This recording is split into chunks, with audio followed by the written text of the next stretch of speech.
The following is an original audio series from Sierra International Machinery, Pile of Scrap, with your host, John Sacco. Well, hello, everybody, and welcome to another episode of Pile of Scrap from Las Vegas, Nevada, ISRI 2022. We're back in person, and I have the honor of having the president of ISRI, Institute of Scrap Recycling, right? Robin Wiener. It's Robin, great to be here. You're here. This is your second time on Pile of Scrap. I know. I was thinking, Saturday Night Live they give you a jacket if you've been on a certain number of episodes. I was thinking about that. Yeah, you need to do that. Did I not give you a jacket? No. Oh, or a pin or something. Yeah. Well, I noticed you are wearing the... I know. It's for you. I wear it a lot. The key to my success is being a chairman. Oh, back to the scene of the crime. We're back. Vegas. We are. All right. So, Robin, here we are. First time in 3 years. We're back. I know. How good does this feel for you? It feels absolutely amazing. I got here, my room wasn't ready, so I went down and I walked through the exhibit hall. That's when I ran into you. And one of my favorite things in the world, actually, is walking through the exhibit hall while it's being constructed. I feel like a kid walking around through it. And it's just so much fun. You see the energy and see what's going to be built. But I'm just thrilled. I can't wait to see everyone. So today when you went to the airport, you go, I want to be at this airport, right? Exactly. I wanted to I be want here. to fly. Exactly. With all of my mask on for 25 hours, right? Well, maybe not that, but but it's really great to be here. And walking around where the meeting rooms are and where the general sessions are going to be, it really brought back a lot of great memories, and I'm just thrilled to be back here. You know, I think this is going to make some of our committee meetings and the governance part starting tomorrow at the board of directors, I think it might be more lively. I agree. You ready for it? I'm ready. You got Gary all coached up and ready to rock? He doesn't need coaching. He's doing great. Oh, so is he coaching you up? Yes. Yeah. Well, fantastic. All right, so let's talk about, we've been in this pandemic. Right. We've had to navigate so many things. Right. And here we are. Some would say we're coming out of it. Some say we're going back in it. Nobody knows. Right. But where are we from the trade association and, you know, all these years later from being back, now we're in person. But Robin, what have we done? What are the things that are going on? Well, first of all, we're doing very well. I'm really excited. Membership is going gangbusters. This convention is going to be a huge success. But we've learned a lot over the last 2 years. We've learned, first of all, what we're capable of. I didn't know what was going to happen when we went virtual. And everyone started working from home and working from their kitchens and their bedrooms. And you from your attic? Exactly. Is that an attic? Because I always It's wonder an where attic. that is in your house. It's an attic. Okay. And it was an experiment for all of us. And I'm so proud of the members, of the staff, because we showed what was possible and our ability to pivot and our ability to come through for the members with recycling is essential and allowing members to continue to operate. And we learned to work differently. And we also learned to work in that virtual world. And we knew we had to make a digital transformation at ISRI, but we didn't. This really forced us to make it a lot faster than we would have otherwise. Okay, so I hated it. Okay, Right. when some of our people who could work from home Right. went away and went home, I absolutely hated it because, Right.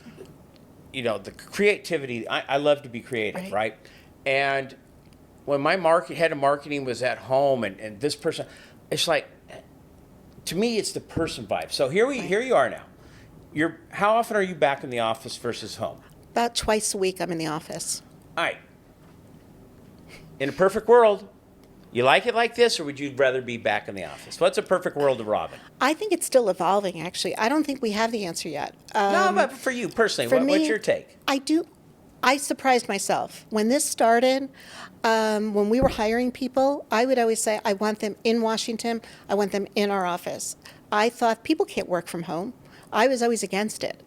And I was really surprised by how well it could work. And so for me personally, I think that I need to be in the office a couple of days a week. I need to be around other people. There's a creativity, certainly. But there is also what it has allowed me to do, to be honest, is to think more when I'm in the office, there's meetings, there's always things going on. There's confusion in the Right. hallway. And to be able to sit in my attic and to think and to read and to have some thoughtful conversations Is with it people. more quiet for you that way? Yeah. How much more quiet?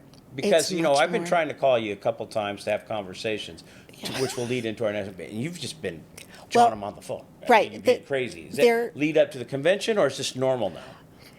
It comes and goes, but certainly the lead up to the convention has been a lot of calls, a lot of meetings, and just a lot going on because a lot of other things were happening at the same time.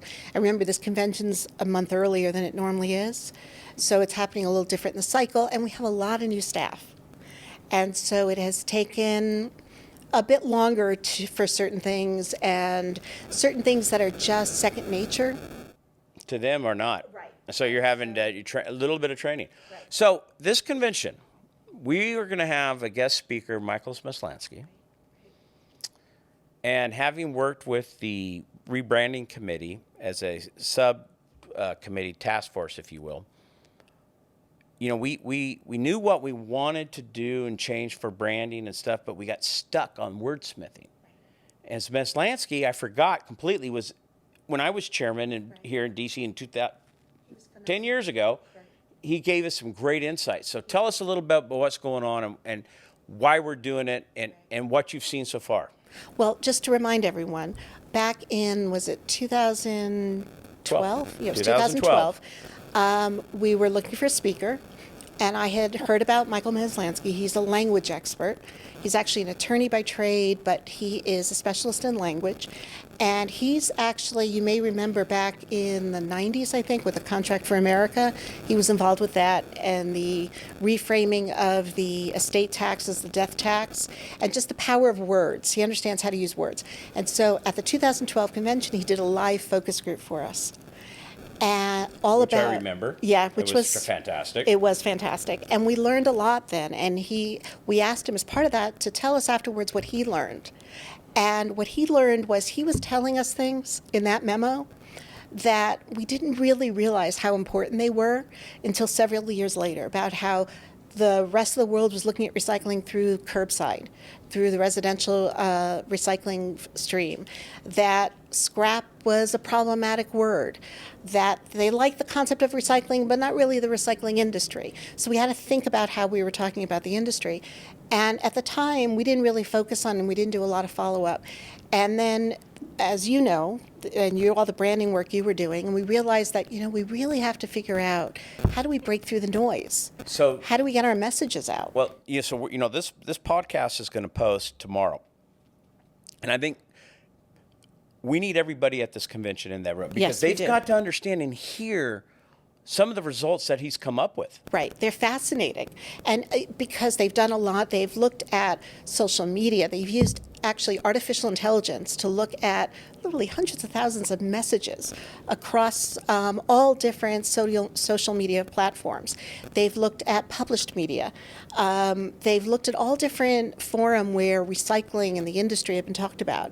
And they're trying to figure out from there, okay, where are the positive messages? What words are being used that actually leave the reader or the audience with a positive feeling about the industry, and also an understanding? How do we really help people understand what it is that all of the members do every day? Yeah, so we want to reach, part of this. Okay, we have policymakers, regulators, activists, and ISRI members. The general public. And the general public. We're the choir. All of us in there. Right. So we're the choir, but we got to get our message beyond the choir Right. and get it out there. Exactly. And do you think this is, at this point in time, and I think you believe it because we haven't, but this is vital for the future of us. Oh, it's critical. Think about how difficult it is right now for any single message to get out. I mean, think about it. Years ago, there were just a handful of networks. There were the newspapers everyone read.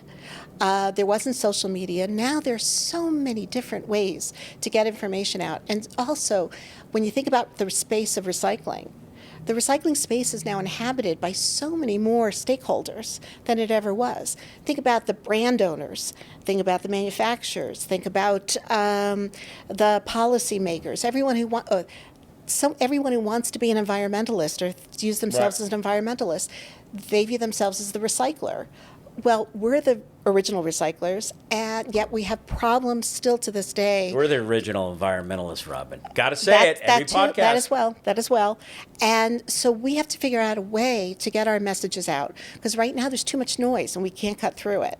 And so we need to figure out what those words are that we should be using and the words that we shouldn't be using that will capture the attention of the audiences we need to capture. Well, I think the vital thing about this is we're going to learn something, and if we just, it's not really a big change for us to just start understanding what resonates, because the word junk, right? So many people still, the Wall Street Journal, you wrote an article. See, to me, the word junk's offensive. That was one of my most popular LinkedIn posts. Right. Yes. But to me, it's offensive. I agree. To me, it's on the same level as slurs. Right. Okay? All the different slurs that offend groups, junk offends me as a recycler. I agree.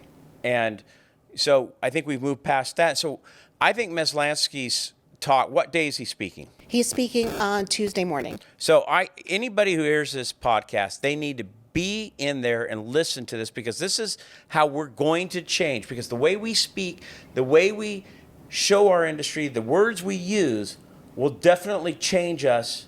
Yes. And it's going to change us for the better. Absolutely. So tell us, with moving forward that, so we're looking to change for a positive. What are some of the victories that this trade association has worked on in the last couple of years that are real victories for our members and for anybody in the industry? Why they're not a member, I still don't know, but tell us about some of these victories. There have been a number. First of all, just start at the beginning of the pandemic with getting recycling declared essential, both on the federal level and in the states. That was so critical to allow recyclers to keep operating. And we were able to do that and to be successful, and that helped the industry stay afloat during those first couple of months. So that was critical. And actually, that effort has continued, because what's happening now is we're trying to get recycling as essential resolutions in states across the country to recognize that recycling is a manufacturing industry that is essential to the environment, to the economy, to a resilient planet. And so we need to make sure that everyone's aware of that, and we've been successful in, I think it's 11 states so far. Well, we only got 39 more. But I sure like it on the federal level, where Homeland Security could deem our industry. We're working on it. We are working on it.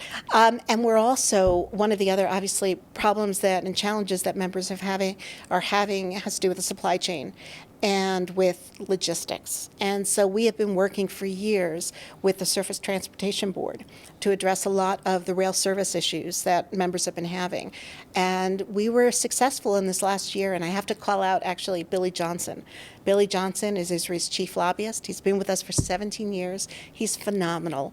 And good job, Billy. Yeah. Hope you listen. I'm throwing you some kudos here, bud. He actually was named one of the 100 most influential lobbyists in Washington last year. I didn't know that. Good for Billy. Great. He's a good dude. He's a great dude, and he has been so helpful to members. And so he led the effort with Surface Transportation Board, and as a result, we were actually able to get new rules issued on invoicing, with transparency for invoicing, which will hopefully help with some of the billing issues and the service issues members have had. And actually, one of the things I'm most excited about was we have a proposed rule now that we're working on with the STB for reverse demurrage, so that can charge back the railroads when they don't pick up those rail cars, instead of charging us, we charge them.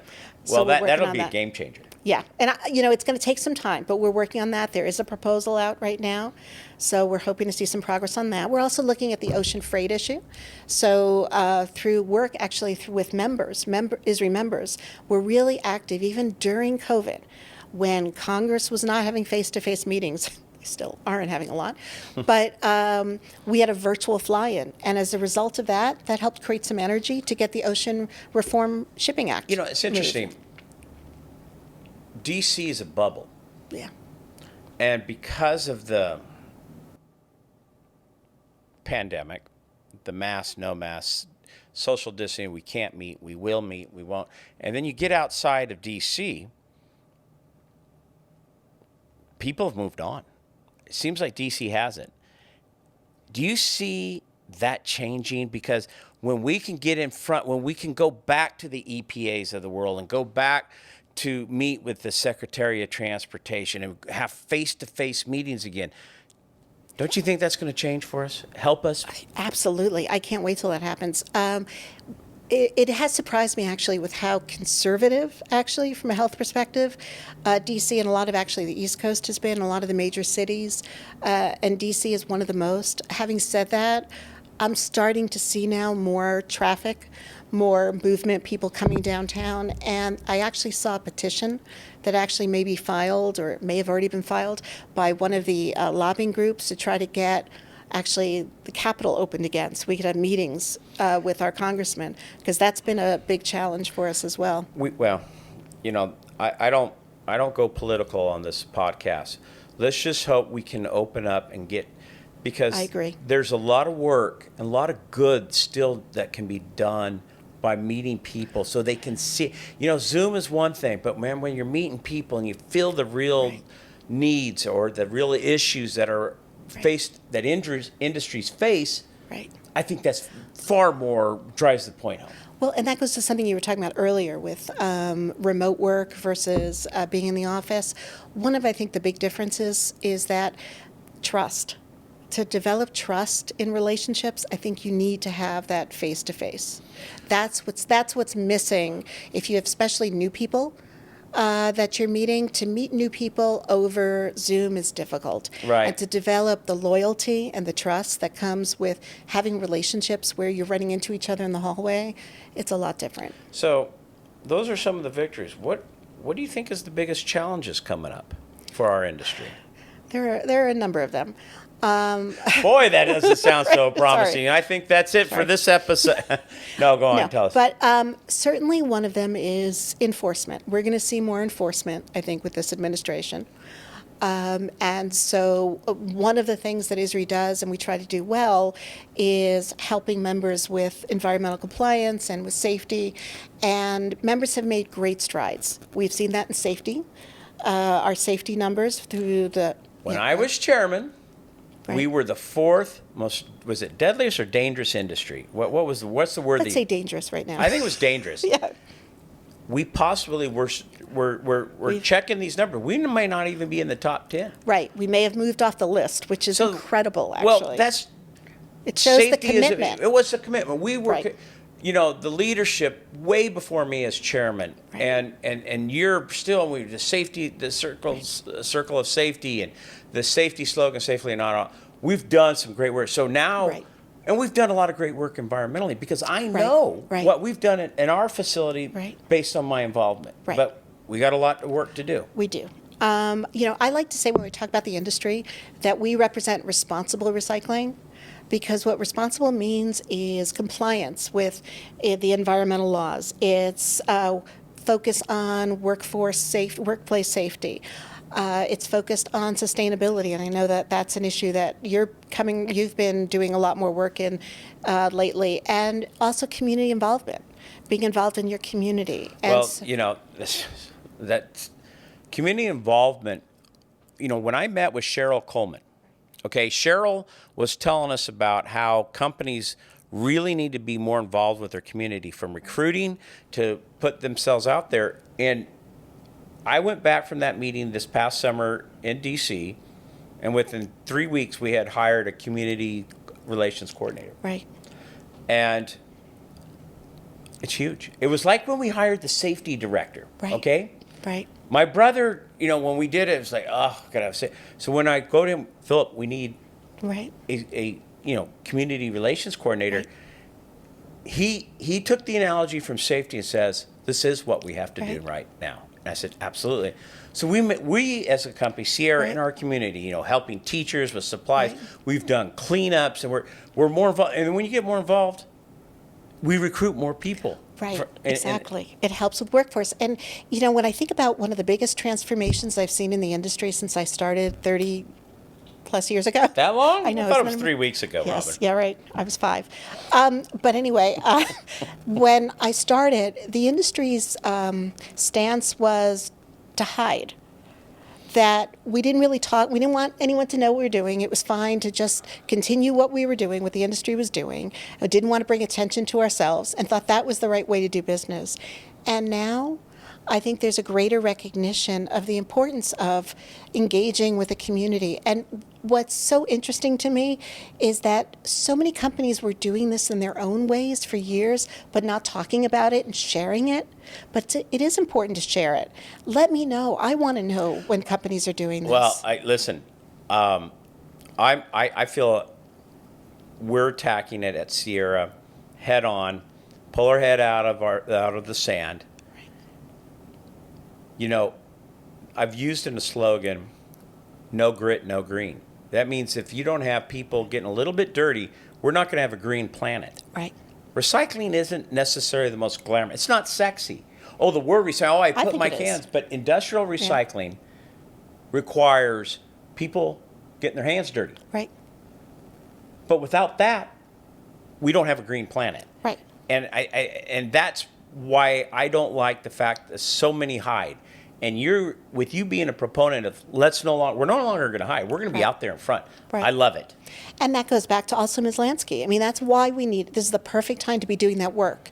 Because now as we're ready to talk more about all the amazing things that our members are doing, we need to be able to talk about it using the right words. And in order to, again, break through and get our messages out there. Standards. This kind of segues into standards. Right. Years ago, we talked about having to have a standard to be an ISRI member. Okay? And one of the great, and it's still a solid comment, we want people in ISRI to help bring up some of the people who lack in standards. Correct. And by leaving them out, they may not come up. Correct. I still believe that. Right. One of the biggest roles I think members have is helping each other. And I believe, but, the one bad apple spoiling the bunch? Right. That's true too, Robin. And It's I'm very conflicted. true. I'm now more conflicted than ever because I know the effort we put in every day. Right. But I see some other people, they need to pick their game up. Let's be honest with it. They need to clean up. And being an ISRI member, I think, helps them do that, right? Absolutely. And actually, if you look at just the safety records of ISRI members versus non-members, you'll see that that ISRI members have better safety records overall. But you're absolutely right, that it doesn't guarantee. Being a member doesn't guarantee that the facility or the company is doing what they need to do, which is why ISRI has an important role. We provide resources. A lot of what we do is compliance assistance, and we have our safety folks that are there to help answer questions, to go on site. We're spending more money on developing environmental compliance sources as well. The first podcast I did with you in D.C., you had a great line. You said, we stop bad things from happening. Right. But I think that goes further today. That was more on regulation. Legislative and right. But we can stop bad things happening to our members if they would follow the guidance, right? Right. Yeah, we can't do it alone. There's no way we can do it alone. I still remember, I can't tell you the number of times that I have sat in meetings with government officials from other countries when we're dealing with, one of our biggest tenants, and one of the things that we work very hard on is market access, making sure that members have access to the global markets. Well, to do that, I spent, pre-pandemic, I spent a lot of time on the road meeting with the Ministry of Trade or the Ministry of the Environment or Ministry of Commerce for different countries. And they would often turn to me and ask, okay, so if someone's an ISRI member, does that mean that you can guarantee that they're a good shipper and that they won't be shipping containers full of non-specification material? And I'd have to say no. We can't guarantee that. But certainly what we can do is provide the resources to help members raise performance. That's a great point. By the way, how much do you miss traveling overseas and all that? I mean, we traveled together. When I was chairman, Robin, you and I were in a lot of places around the world, which was fantastic. Do you miss it? It's funny. first, I'll be very honest with you. At first, I didn't miss it that much. Part of it was it actually gave me an opportunity to spend more time with my family. So that was really nice. But now as I think about getting back on the road, I do miss it. I miss the people. Actually, I miss the people all around the world. I'm sorry we kind of get off on tangent, but it's part of, that's part of what we did at ISRI and what staff does and what you did and members of the staff traveling throughout the world. Right. Talking about issues and stopping bad things from happening to the industry as an entire, even with our brethren at the BIR. Right. Okay? Absolutely. Let's face it. We've been together on so many issues, working side by side. Yep. And they're going to be here. Some of them are going to be here at this A lot of them are going to be here. We've got delegations coming in, not only from the BIR, but we have a Brazilian delegation, an Indian delegation from India, delegation from Spain. We have people coming in from Nicaragua. We've got from countries around the world that are coming in to be here because it is the biggest show in the recycling industry throughout the globe. All right, I'm gonna shift gears and talk about, we have a brands council at ISRI. And part of that is bringing this brand council is because they're making products that they're helping promote as using recycled content. Correct. That we're going to recycle. But let's talk about plastics for a second. I am personally tired of the narrative, plastics are the problem. People are the problem. That plastic bottle that somebody makes, they pull it off, it doesn't walk off the shelf, doesn't open itself, drinks itself of water, and walks over to a river, jumps in it, finds its way to the ocean to get into a turtle's mouth. Right. Well, this goes to actually some of those conversations that I've had in other countries. When I was in Indonesia, actually, I was in Jakarta, meeting with the Ministry of Environment and Ministry of Trade right before COVID, actually, or a couple months before COVID. And this is one of the conversations we had. We said, the problem is not recycling. It's not a recycling problem. It's a waste management problem. It's a problem of the materials not being properly managed at end of life and just being dropped by the wayside and working their way into the waterways. Okay, when I was on the island of Corsica, I was, I'll never forget this, a few summers ago, and I'm watching people who have had their lunch. They went up to the beds and they literally made sure each product, the glass went in the glass, the plastic went in the plastic, the paper went in the paper. But in this country, it sickens me how often I take photos and I post it about people just throwing their crap on the ground. When do we start attacking the people person, the people problem? Because that narrative, we got to change the narrative. Well, and actually, it's funny you mentioned that because one of the things we did early on in COVID, we got a phone call from EPA that they were seeing a problem with masks being dropped all around and gloves. Yeah. And we're doing some videos on it, but also you use it as an opportunity to promote all those Amazon packages. Let's get them into the recycling stream. So we help them with some of that messaging. We need to get Amazon to ship their products in recyclable products, not that half paper, half plastic crap that cannot be recycled profitably. Come on. Okay, now we pushed a button with old John here. I'm upset about the pizza box issue. Right. I put out Super Bowl commercials about the pizza box being recyclable. Pizza Hut, Domino's, Papa John's, whoever else is out there. You've never once seen a commercial. Where's their responsibility to tell the public, hey, the product that we deliver to your house that has that pizza that you're going to enjoy, help us to keep our environment clean, and don't put it in the trash bin, but put it in the recycle bin. A lot of these people aren't doing their job. But I will tell you, one of the great things about the Brands Council, which you mentioned, we now have, I think it's 5 or 6 brands now that are members, including Starbucks, Unilever, Colgate-Palmolive, McDonald's, and Keurig Dr. Pepper. And they're all committed to working with us and raising more awareness. And they are sending very positive messages out there. We need more. I agree. We need to work with this. Right. Look, it's a stepping stone. It is. It's a journey. All of this is a journey. It seems like safety is a journey. Working with the policy, it's always a journey that we're on. I agree. But I think that part of the problem also, to be honest, is that there there's no panacea for some of these challenges. I think especially as Americans, we tend to think there's one solution. If we do this one thing, it'll all be better. No. And that if you look at whether it's the plastics issue or packaging issue, there's several pressure points along the system. There's an issue with collection. We don't have the collection system in some communities that we need. Right, the outlying communities, real small town America, Absolutely. they don't have the ability to have a MRF. Right. There's an issue of education.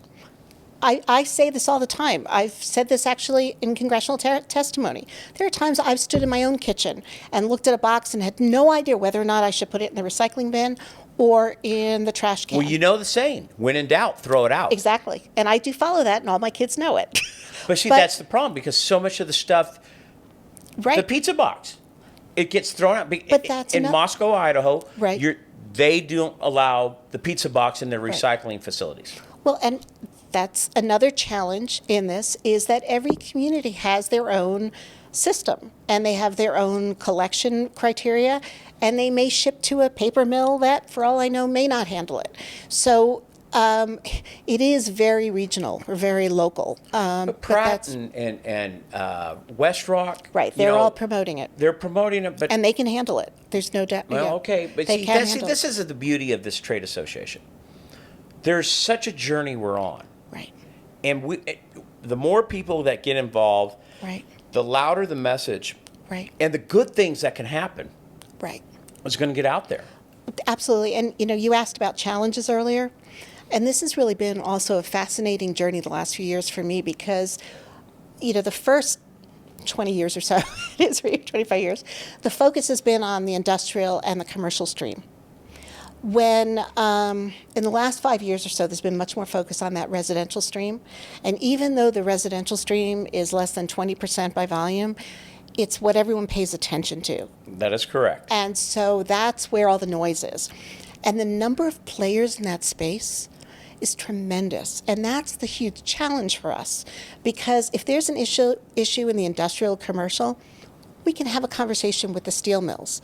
We can have the conversation with the aluminum smelters. We can have those conversations because we know who the players are. There are so many players in the residential space giving off so many different messages that it makes it so much harder for us to play in the space, which is why, again, I keep on going back to Mizlansky, and he's not a panacea, but it's a big part of it. Look, if we can crack the door. Right, exactly. Right? Get the nose underneath the tent. But exactly, and the Brands Council is part of the solution because we can now have conversations directly with the brands about packaging design, which we weren't able to have before. So there's a lot of different ways that we're trying to tackle this. Well, and see, that's the thing. This is one thing about this trade association. You may win something here, all of a sudden, boom, new challenge over here. There's always seems to be a new challenge, right? Right. Well, it drives me nuts when people don't join ISRI. Me too. Why wouldn't they join? I don't know. What is it? I don't know. What have you found over the year? Because to me, you can't do it alone, but together, the louder our voice is, the more we get done. Absolutely. Well, I think that the other thing is that one of the things that's very important to me when members join, when we get a new member, I say, I want you to be involved. Because the only way to really understand the tremendous value of ISRI membership is to get involved, to go to programs. And now it's so much easier because some of the programs are virtual. But it's to develop the relationships. It's to get involved in our committee structure. And now is the perfect time to do that, actually, because we have a new board coming in. So how do we reach these people? That's one of my questions I got right. How do we reach more businesses to join? What are we working on? Well, we're working on certainly social media. Well, that's a lot of it, and through dialogues like this that are going to be out there. We are out there. We're more present in a lot of these conversations that are occurring. We've got a great membership team now who actually... I hear our new recruitment's been off the charts good. It's been... we've had record recruitment in the last several months. The road is 1,600. We're getting there. Not the White House, 1600 Pennsylvania Avenue, right? We've had over 100 new members in just the first 3 months of the year. Boy, can you imagine if that would play out for the rest of the year? That would be fantastic. Be amazing. And they're coming in for a number of different reasons. Word is getting out, which is great. Also, we're doing a lot more in the paper and plastic space than we ever had. So we're getting a lot more of the recyclers in that space. We're getting our brands, and certainly all of the equipment manufacturers who are thrilled that we're back here in Las Vegas for a convention. Well, look, as an exhibit, I wear both hats. Right. Sierra, we are a recycler. We have been Right. since 1959. 63 years now we've been a Right. recycler. We've been an equipment provider since 1984 and manufacturer. So, yeah, it's just great to be back here. It is. It is. I mean, the fantastic. excitement going to Israel, I'm know. pumped. Are you happy? I mean, you pumped. I'm thrilled. I can't wait to see everyone. Do you get to have fun this week? I mean, because, listen, I know what you do Right. at a convention, from the governance and then to all the programming. Right. You going to have any fun? Did you get Yeah. to have fun? Or just being here is going to be fun for you? Being here is going to be fun. And you know what's going to be fun? Seeing people I haven't seen. So, I love to hug people. So it's hugging people I haven't seen the longest time. It'll be so terrific. And I'll tell you a story. I don't know if I've ever told you this before. The staff know this, especially as I was telling all the new staff. And as you know, we have new staff because there's been some staff that have left, and so it's not necessarily growth of staff. But anyway, we have a lot of new faces, and so telling them what to expect. And one of the stories I tell them is that it's so much fun seeing everyone because the relationships are so important here. That me, the introvert, by the time I get to Thursday, the last day, and people start going home, I get sad. It's like this downer. Where are all my friends? Where'd they all go? So it is. I do understand. There is that. a high that happens when you're There here. is.